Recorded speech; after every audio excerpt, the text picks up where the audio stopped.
everyone, and welcome to the Darkest Hour. I'm your host, Amanda Jane. It seems you don't have to be anywhere specific to experience the paranormal, though sometimes in the beginning, especially if you've never experienced anything like it before, doubts tend to cloud your mind, preventing you from accepting the existence of ghosts or something more sinister. You must be imagining it. You're just really stressed. It's probably the neighbors. Things we tell ourselves to avoid facing the unknown. Ignorance is bliss after all. Still, though, the presence lingers, planting seeds of fear. And whether you experience the paranormal alone, with witnesses at work or at home, the terror of unexplained events remains the same. Cleansing, a ritualistic attempt to banish unsettling energy. It can be a common first step, but is it possible that in certain situations, a cleansing isn't the right course? Is there even a small likelihood that any interaction, no matter how well-intentioned, proves to be detrimental? As you question the consequences of meddling with the unknown, you have to wonder if perhaps the answer is to leave it alone. Go back to the days of brushing it off. Maybe that's how one finds comfort in such a uniquely terrifying situation. The options seem endless, each promising a way out. Then I guess it's up to us to decide what to do when faced with such extraordinary things. So, let's get started, shall we?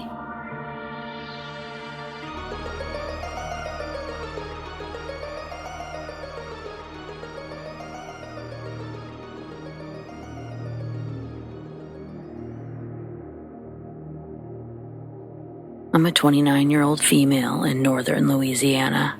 My husband and I just moved out here with our son after my brother died 2 months ago. He didn't have any kind of will, so everything automatically just came to me. And since we were living in a cramped, slummy apartment, we decided to move. My brother overdosed, collapsed in the hallway, but we've always been skeptics, so the possibility of a haunting wasn't even on our radar. I was barely holding it together in general. I can't stress how much that kind of stuff never remotely occurred to us, even after things started happening. It still took a long time for our minds to go there. We were so busy the first week that we dismissed a lot of strange noises as animals living in the walls. The house is in a heavily wooded rural area, so it seemed like an obvious answer. It was only after we finished getting everything unpacked that Nolan, my husband, started paying attention to the noises. Once he pointed it out, I agreed it sounded strange, like something big is clawing at the actual wall. Any insulation between it and the animal is gone. There's more than just a squirrel or rodent running around in the crawl spaces. This is more like a huge raccoon got really pissed off and started tearing away into the home. We didn't know what to do. Our son is only 3. We didn't want to risk a possibly rabid animal getting inside, and I didn't want Nolan anywhere near it either, so we called animal control. After their second visit, they said the only thing they found was a family of squirrels, which were safely relocated. But we insisted that there had to be more. We showed them a video of a particularly intense scratching incident. It convinced them to check again, and larger traps were placed, but nothing else was captured. It got to the point that animal control recommended that we call the police in case we had a squatter. We were immediately freaked out. I'd seen body cam footage of that shit on YouTube, so we called the cops. They checked everywhere, but there was no trash or makeshift bedding like they'd usually find in those circumstances. If not for the video, I don't think they would have believed us, but they agreed the noise was concerning and asked us to call them the next time it happened. Nolan didn't tell me until later, but they were worried someone was coming in and out purely for the sake of scaring us. We heard it the next night, and the same officers returned, but it stopped less than a minute before they arrived. They searched everywhere, but still came up empty-handed. The officers were kind enough to stay for an extra 20 minutes, just in case it started again, but no such luck. During that time, we shared our whole story of why we moved here, and the police suggested it could be my brother's ghost. That was the last time we involved authorities, not because we were offended, but we were starting to think the same thing ourselves. The police being involved was all we had left grounding us to reality. It made it real, tangible, but after hearing them say it too, that was hard. It took close to a month for those events to play out, but that wasn't the only thing going on during that period. Our son never had a problem sleeping in his own room until we moved here. At first, we blamed the combination of animal noises on top of being in a new place. We let him stay in our room while he adjusted, but we were equally unsuccessful on this front. If the noises happened during the day, we would take Grace into it and explain exactly how animals sometimes crawl into people's homes to build their nests. Then I found several YouTube videos of cute, fluffy raccoons being safely relocated. If anything, it worked too well. Grayson was not only no longer afraid, he was adamant that we needed to adopt the raccoons. Since he was no longer afraid of the noises, we thought that he would return to his room. But then he told a horrifying story about a man coming in and sleeping next to him. I almost fainted until he added that the man had a purple face, puffy blue lips, and a chin covered in whipped cream, like a cartoon character. We thought it must be imaginary and assumed everything traced back to the new environment. We should have explained the noises sooner. By this point, animal control had set the first traps, so we were thinking that it would be over any day now. Clearly, that wasn't the case, and things with the purple man continued to progress. Grayson began having nightmares that would keep us awake. So Nolan and I began taking turns sleeping in our son's room, starting with my husband since he had to work the next morning. At breakfast, I asked how he slept, expecting the answer to be positive, but he said the noises were even louder in the back, to the point that it freaked him out a little bit. I had the same experience on my first night, but then things were quiet for a day or two. Then, on one of Nolan's turns, he randomly got in bed with us around 2 a.m. He tried not to wake me, but he was shaking like a leaf. I assumed that he must have been cold and went back to sleep. The next thing I knew, it was morning, and Nolan was still awake. He followed me into the kitchen while I made breakfast and said that he felt like he was losing his mind. The scratching had woken him up again, and he rolled over to grab his water from the nightstand.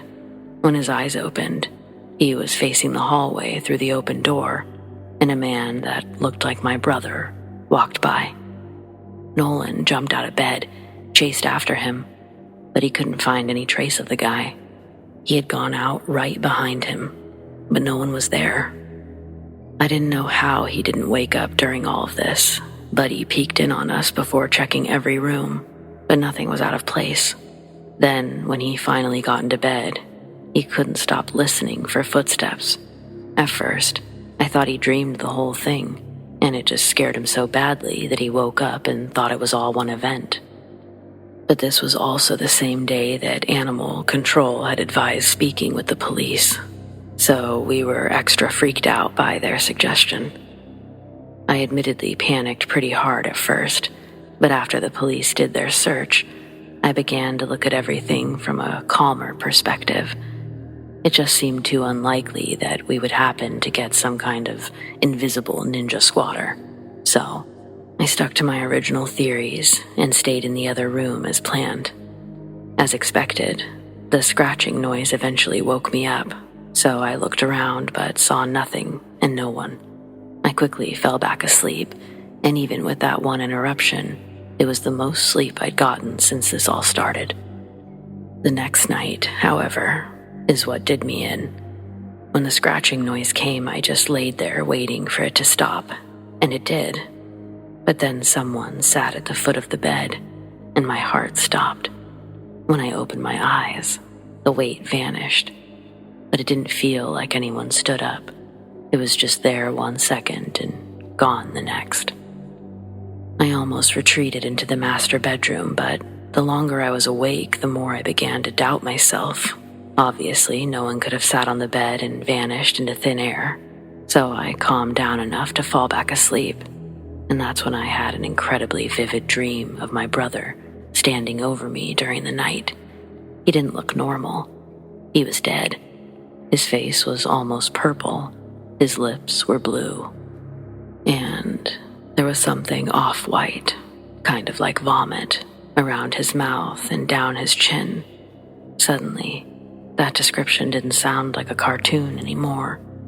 I told a friend what was going on, and she fully believes my brother is haunting us. But I don't want to believe that. Not because I'm a skeptic, but because I can't cope with the fact that my brother could be trapped in that state for, ever? I don't even know how that's supposed to work. It was right after this that we had our final chat with the police, and why their ghost joke made us so uneasy. Unfortunately, my son never got to meet his uncle, but I set out a handful of pictures in front of Grayson, and I asked, do any of them resemble the scary man? I was even more freaked out when he picked up the picture of my brother, so I started researching spirits and hauntings like crazy. We tried different cleansings and simple rituals, but things only seemed to stay the same or get worse. Not long after this, Grayson was taking a nap on the couch while I cleaned the kitchen, and he suddenly started crying, loud, like he was hurt. I ran into the living room and scooped him up just as he was running out. I saw the scratches immediately, 2 red welts spreading across his neck. That's when I knew this thing wasn't my brother. It was both a relief and extra terrifying all at once. We still don't know what it is, and we don't really care now that Grayson is with Nolan's mother until we can leave. It hurts me to sell the house and the land, but I know my brother will always be a part of us. We don't need a place to be close to him, and I know he would want what's best for his nephew. We've talked to a real estate agent and everything is ready to go, but we can't afford to move until we have a buyer, so we're just trying to hang in there. If anyone has any tips on how to survive in the meantime, all advice is much appreciated. It doesn't bother us as much as it did Grayson, but I've woken up with scratches on my back, and Nolan has seen the guy in broad daylight on 3 separate occasions now.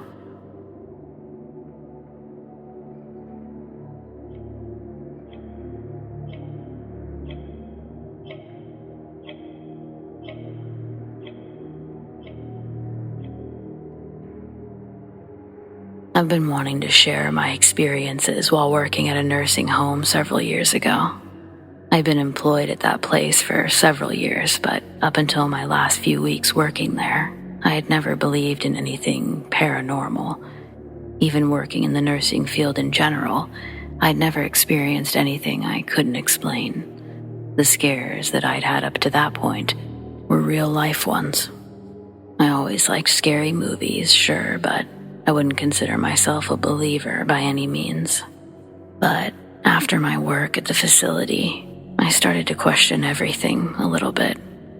I remember the first time I felt something. It was an evening shift, a Tuesday evening. I remember that because it was my earliest shift of the week, and it would end up being a pretty eventful week. My shift had just begun, and the atmosphere was unusually heavy. It could have been the gloomy, rainy weather. It could have been the various patients that were ill. But as I walked down the dimly lit hallway, I felt the need to enter a resident's room. As I entered Miss Baker's room, I noticed a flickering light. Of course, it was casting an eerie shadow on the wall, that was hard to ignore. But the temperature, it also seemed to have plummeted. Had Mrs. Baker noticed that as well? I heard what I thought was her faint whisper echo through the room.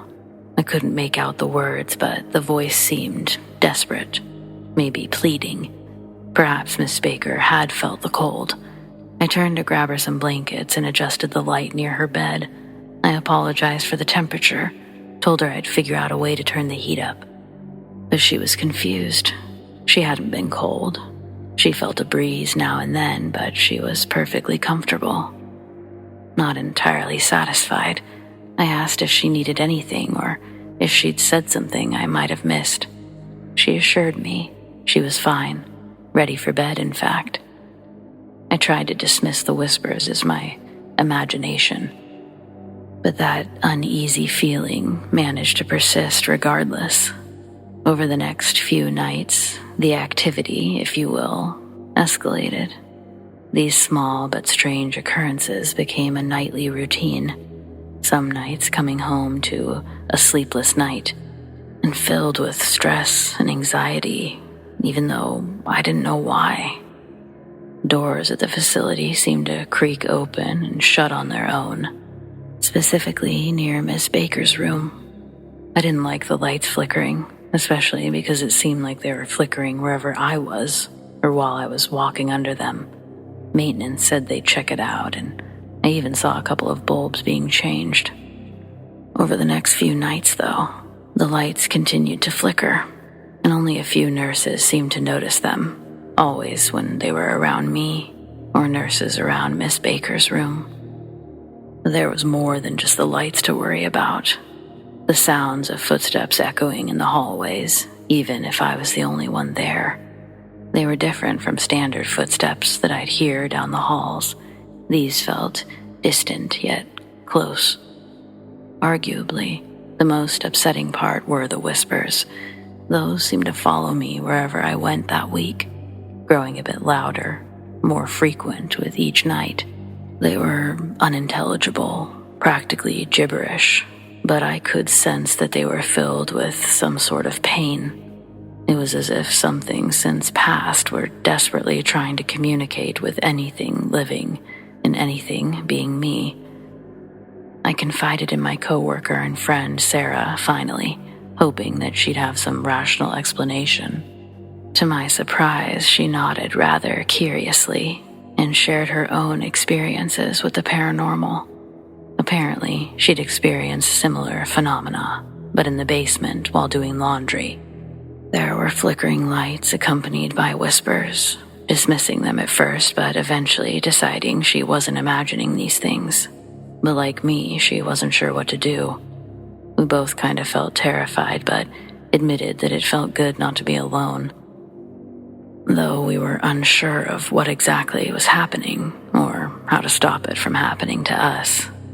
What I found most intriguing about my interaction with Sarah was that the events she'd experienced were all during the same week.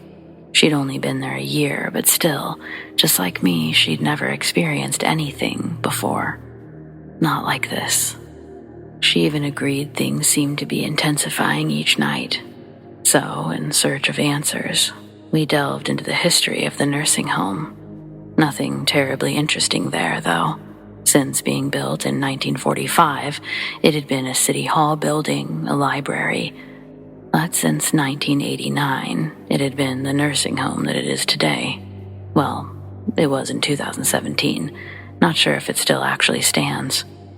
Regardless, our online search yielded no answers. One night, we cautiously explored the basement. It's where Sarah had most of her experiences. While there, we stumbled upon a hidden room of sorts. It almost looked like a floor-length window, but it instead opened to a very small room filled with several filing cabinets. Inside, we discovered old medical records, newspaper clippings, photographs. We expected to uncover some sort of dark past or truth, but for the most part, it looked like archived items that couldn't be stored elsewhere due to space. However, we'd spent our lunch down there, and there were a few records that stood out to us. Ones where residents or patients reported feeling like they couldn't breathe, that something was keeping them awake at night. Some described feeling agonizing pain while sleeping, causing them to wake up and feel as though something heavy was holding them down. It wasn't just one or two. We found records with these reports dating all the way back from 89 to 99. We figured that there had to be more, but realized they stopped there, and the remaining records were likely stored securely upstairs. Armed with some strange newfound knowledge, we decided that to confront this so-called spirit head-on would be reckless. So, we acknowledged the sufferings described in the patient's charts, but decided that maybe it was best to leave it alone. After all, our residents all seemed to be fine. No one complained about such things. Best not to rock the boat, we agreed. Over the next few days, the paranormal activity continued, but it gradually subsided after that week. I still don't really know why. It's not like we could totally ignore it. But I remember I kept a close eye on Miss Baker. She continued to be fine and unbothered, though, which was good. The whispers grew fainter. Our electricity seemed to repair itself, or someone may have actually repaired that. I'm not really sure. Sarah and I continued to talk about the events for as long as I can remember. I stopped working there in 2017, but I still talk to her regularly. I told her I was going to share this story, and she said she couldn't wait to hear it be retold. She was always a tad braver than I was when it came to this whole thing. I still can't fully comprehend the events that unfolded there, but I guess it's safe to say I believe in ghosts.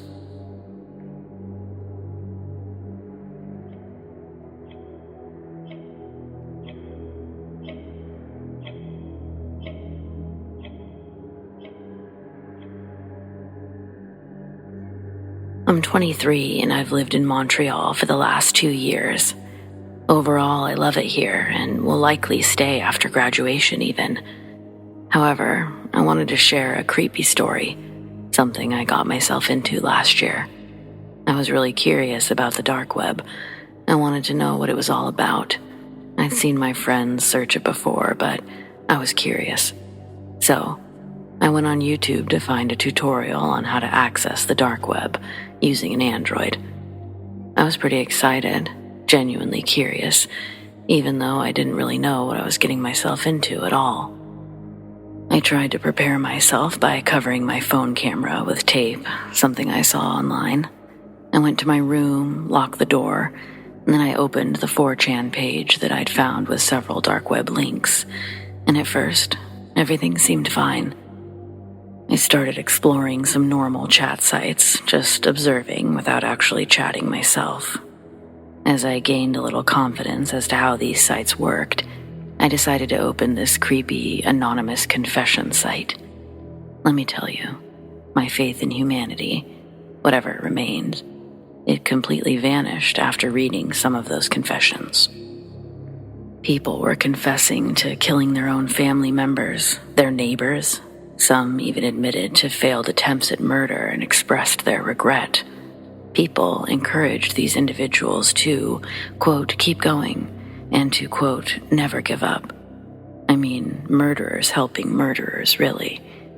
Pages of disturbing comments about enjoying the suffering of others, in graphic descriptions that I won't repeat here, but can never unsee.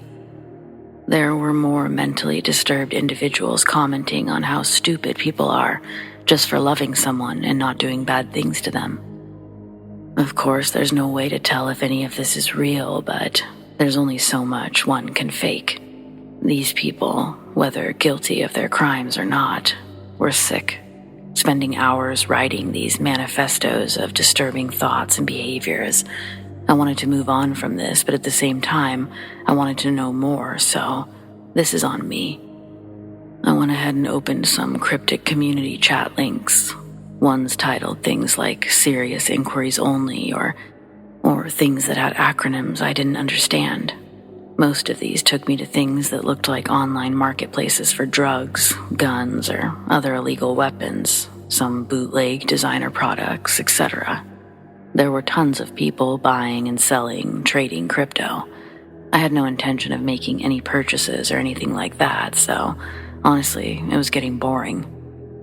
I clicked out immediately, and suddenly something popped up on my phone. Another website. Already feeling sickened. It only got worse when this news site opened to what appeared to be a site selling things made out of human skin and organs.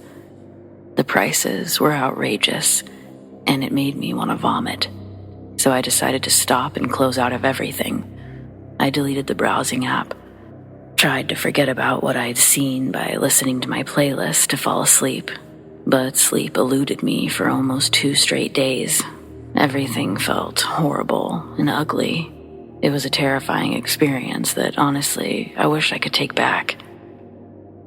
About a week after, things started to go back to normal, and then I was using WhatsApp to text my friends. I received a notification. It was a message from an unknown international number. I felt a little tense. I didn't have any friends from abroad, so I suspected it might be a scam.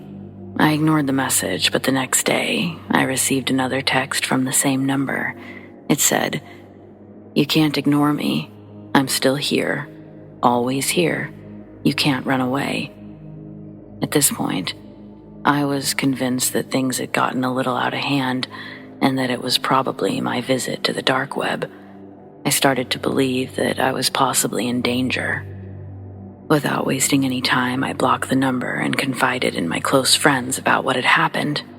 One of my friends told me that the same thing had happened to his cousin after he surfed the dark web. He blocked the numbers, but soon started receiving creepy and threatening calls. He literally had to change his number to get his life back to normal. So there I was, basically scared to death and feeling like such an idiot for even being curious. I didn't know whether to tell my mom or dad about what had happened. I thought it was best to try to handle it on my own. But the next day, I received another text from a different unknown international number on WhatsApp.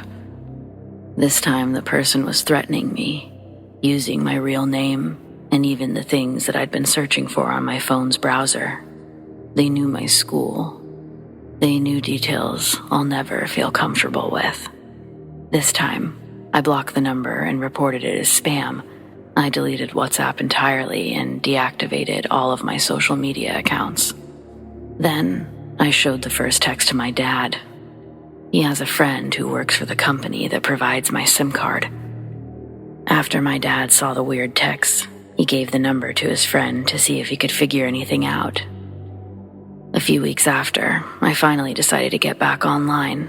I received another text message from an unknown number. Again, they were threatening me, increasing the amount of money that they wanted before they destroyed my life. I didn't know what they had planned, but I wasn't giving in. I did the blocking, and I had another mental breakdown with my parents over the phone. Luckily, my dad's friend was able to help me get a new number, a new phone, and since then, nothing has happened. I made a promise to myself and to my family that I would never go back to the dark web or get involved in shady activities. Even if someone offers me money to surf the dark web, I won't do it. My life is too important to risk that kind of horror. Some people may think this story is fake, but I assure you, it's 100% true. But I don't encourage you to try it yourself. I have no reason to lie about such a creepy, random thing. I don't really care if anyone believes me. I'm just sharing my experience, and hopefully it helps. That's it. Thanks for reading.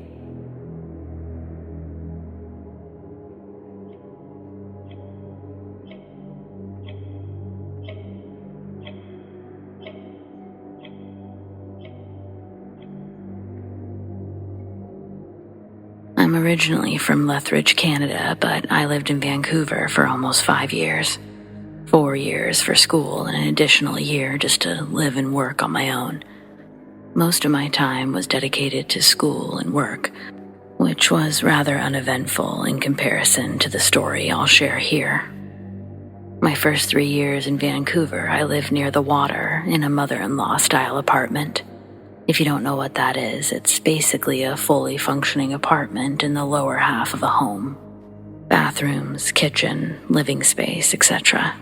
It was an absolutely beautiful place to call a temporary home, especially for a college kid. An affordable place in a prime location.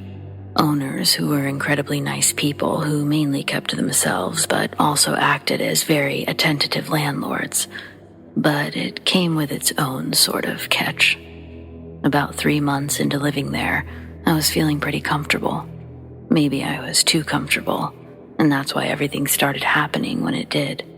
Either way, 3 months in, I was having these strange dreams, nightmares, paired with waking up suddenly and feeling like I wasn't alone. They would continue on and off for the better part of a year. Normally, the dreams were me standing by the back door. It was made of glass and had large, thick curtains, which I kept closed at night. But during the day, they let in a gorgeous amount of light and offered a small, peekaboo view of the neighboring Victoria Island. In my dreams, however, these curtains were open at night, and the view was nothing like I saw in my waking hours. There were no homes neighboring this one, no telephone wires crossing the skyline. The view was incredible. You could see the entire island. It was like the dreams took me back in time, one where there was just less in the way of buildings and more in the way of trees and nature. Almost magical. Except it's while enjoying this view, I realize I'm cold and wet. Doesn't seem too strange, not at first. But it changes. Not the view or my coldness, but my entire perspective. I hear the bedroom door being kicked in, but I don't turn around. Suddenly, I'm being grabbed from behind, but I manage to escape whoever's attempting to grab me. I never see their face. I never see my face. I'm frantic, and somehow, I understand that if they touch me again, I'm dead. It's the most fear I've ever felt in a dream. Still, to this day. Eventually, I make my way to a locked door. It's the door that connects the rest of the home to the mother-in-law apartment. I struggle for far too long and feel as if I'm working with two brains. One who knows this door is never unlocked, and one who thinks it should be. Someone's coming. I run from the door and back towards the bedroom where the glass door is. I catch a glimpse of the view one last time, just before I'm thrown onto the bed. Before I can see anything else or do anything else, I'm being smothered. I can feel myself struggling to breathe. I know I'm close to passing out, and then one of those brains tells me to wake up. Usually, that's when I'm thrown awake, gasping for air, and feeling like I'm not alone. Though other times, it would be a dream within a dream. I'd wake up, have the sensation I wasn't alone, but I'd call out, "Hello? Is someone there?" I get no response, but I'd feel pressure applied to my shoulder, as if someone's hand was on it. As I turned to see the hand, I'd be thrown awake, for real this time. Each time I'd wake up for real, I'd never call out to someone, despite feeling a presence. Instead, I'd literally count sheep until I'd fall asleep, not waking again until morning. These types of dreams would come multiple times a week. I started keeping a journal, only to realize it was literally the same dream. I wasn't in control of it, and nothing changed, so I eventually stopped writing about them. Up to this point, I'd never had a reoccurring dream before. Nothing like this. My dreams usually involved me trying to concentrate and getting disrupted, or dreams where, honestly, things just don't make sense. But these dreams, they sort of made sense, but they also felt really real. As time went on, I started to feel a little uneasy around the apartment. I'd spend my days just living in it as one does, but my evenings felt dreadful, and that I knew I'd be walking or running through these halls again soon. However, shortly after the dream started, so did everything else. The shower, for example. I'd taken countless showers. Nothing off had ever happened before. But suddenly, when I'd be showering at night, I'd hear yelling. Not just one or two, but continuous yelling and arguing. I could never discern what they were saying, but it was clear these were voices. I'd shut the water off and nothing. Eventually, I started playing music in the shower because I couldn't handle the sound of constant arguing. I had no idea how to drown it out without other noise. There was also the reappearing handprint on the glass door. The glass gets fogged up in that room after a shower. You have to ventilate a bit to prevent this, but usually it's so cold I don't crack a window. So eventually, after getting dressed and all of that, I'd open up the shades and crack the back door to let out some of the excess steam. And a few times, I'd see this single handprint on the window right as I did. But I don't mean it was just there. I mean it appeared as I opened the curtains. Then, yes, it would disappear with the rest of the condensation, leading me to believe, oh, that's nothing. I probably touched the window real quick without noticing. I told myself that a lot, but did I ever believe it? Not really. Finally, towards the end of my first year in the apartment, I saw a woman. I only saw her once, but I think that it was the same woman that I'd feel in my dreams, possibly the same woman whose presence I'd felt when I'd wake up. My theory has always been that something happened to her, maybe in that apartment. So yeah, my theory does lean heavily on the existence of ghosts or spirits, but I don't know how else to explain it. One night I was cooking, a little later than I normally would, but I'd forgotten to eat almost all day because of studying and not letting any real light in. Now it was dark, but I still felt like getting a view of the night sky and some fresh air. As my noodles cooked, I made my way to the glass door, opened up the curtains, and cracked the door. As I looked up at the view, the windows were highly reflective since the indoor lights were still on. In the reflection, just behind me, I saw a woman sitting on my bed. She had blonde hair and was facing the other direction. She appeared to be crying. Could I hear her? Before that thought could really go anywhere, I instinctively gasped and turned around.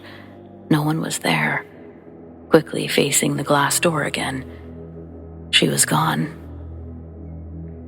After actually seeing someone outside of a dream, I decided that I'd figure out a way to ask my landlords or the owners of the home if anyone had ever reported something similar. I think at first they thought I was trying to think of an excuse to break my lease, but after talking further, they seemed to entertain my talking, though I didn't get any real answers.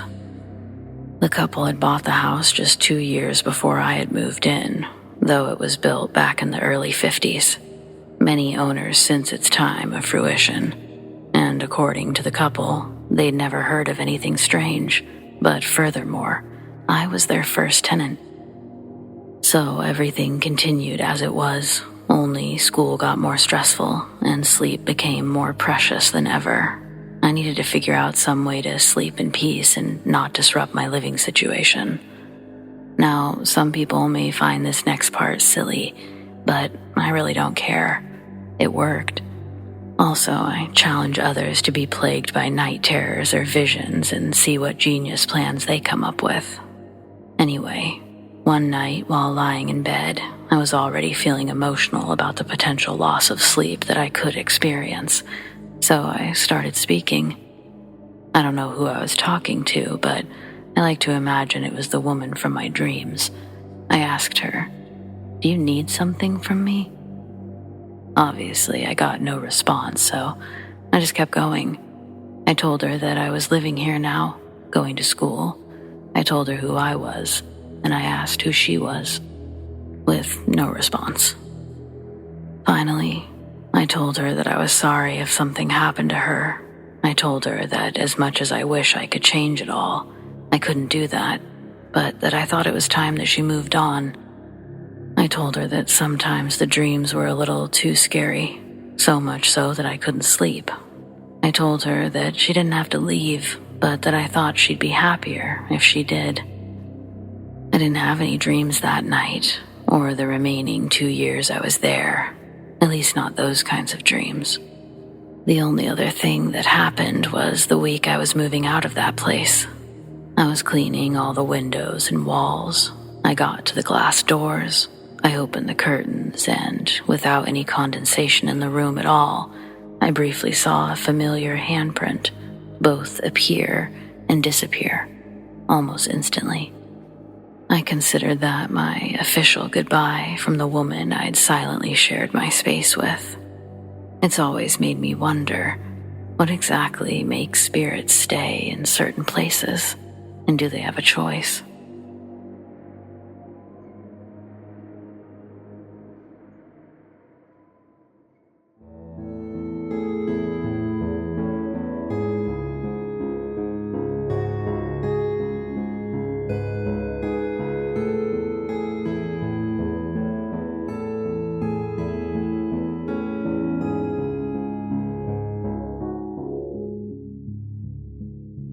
Well, friends, it appears we've reached the end of tonight's episode.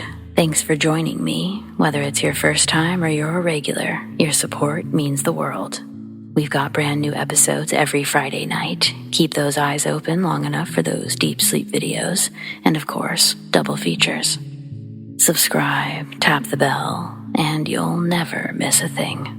Big thanks to those who shared their stories, and a huge shout out to all of our patrons, whom we appreciate so very much.